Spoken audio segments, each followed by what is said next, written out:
Hello and welcome back to On Point HQ and another painting update. In the last video it was all about kit bashing my late war Gebirgsjager section, and I finally got round to painting them, and it's taken me a bit of a while.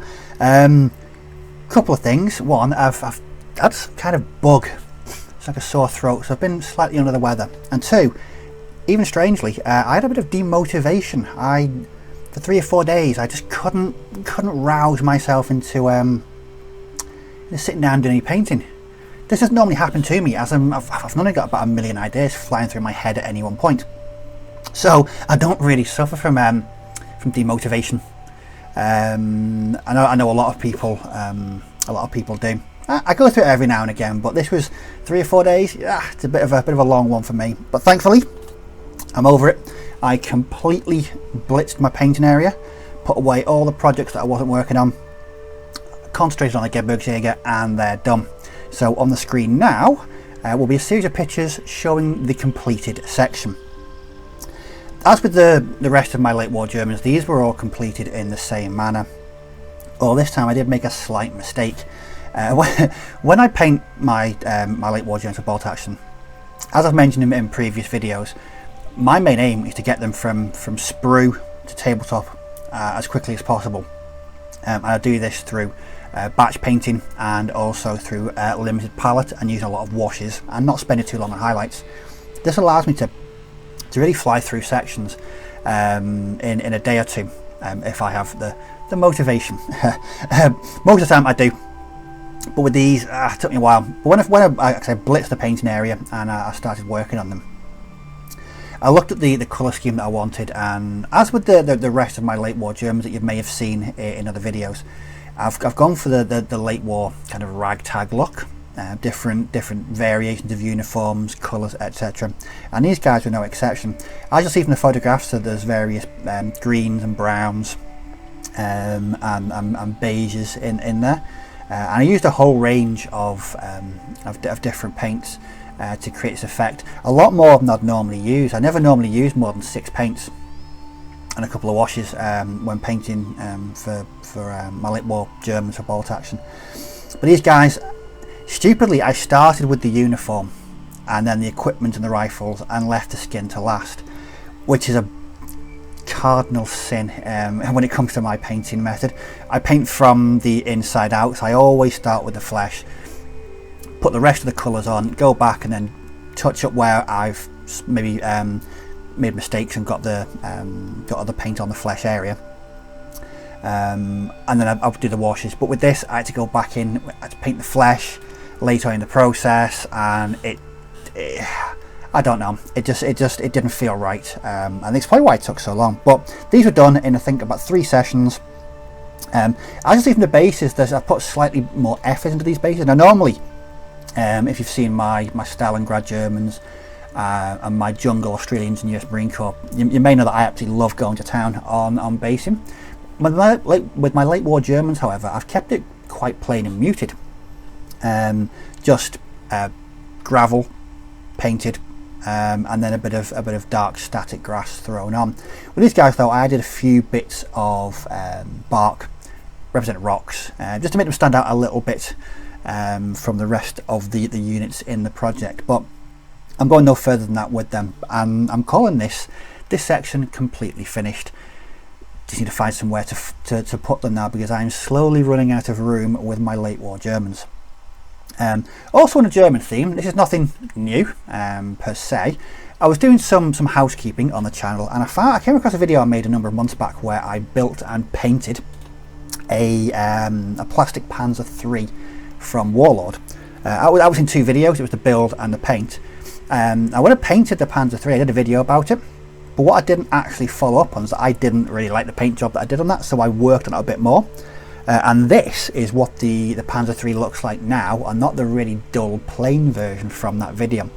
I just thought I'd throw a couple of pictures of that out there, because I'm really quite happy with the way it turned out. I've done the snow camouflage, or the whitewash, added a bit of stowage and a bit more weathering, and it looks about a million times better than it did in that video.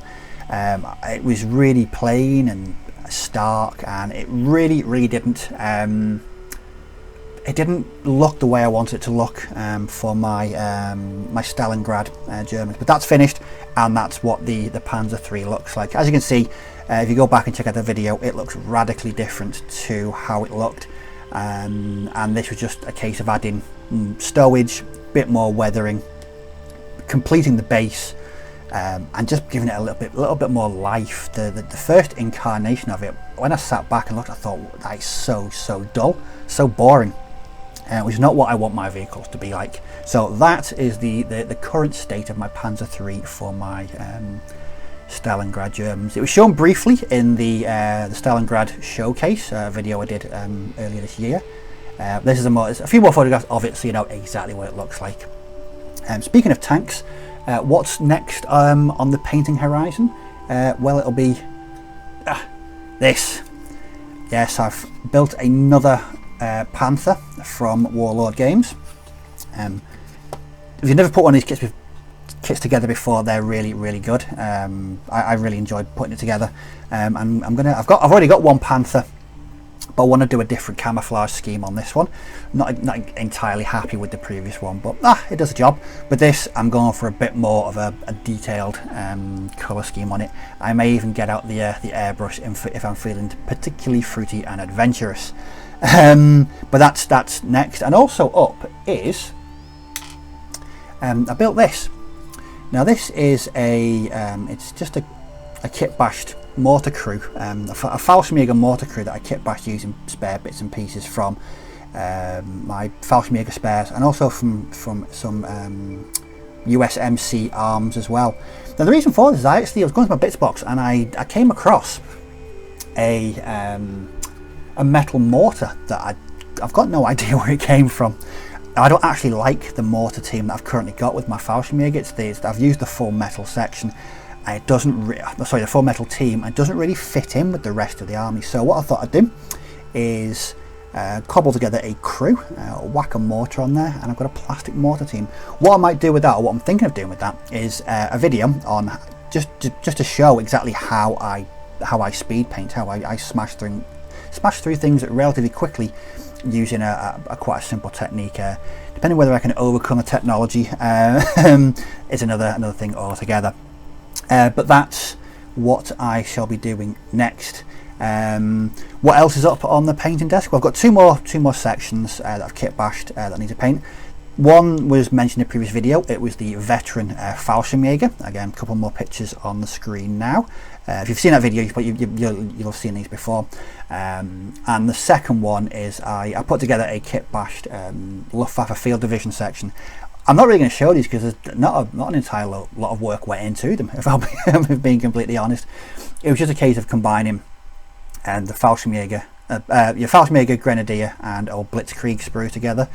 Nothing really adventurous. The big thing with them will be the painting. So rather than going with the field grey that I normally go for, I'll be using it's up here somewhere, Luftwaffe blue as the base uniform for them.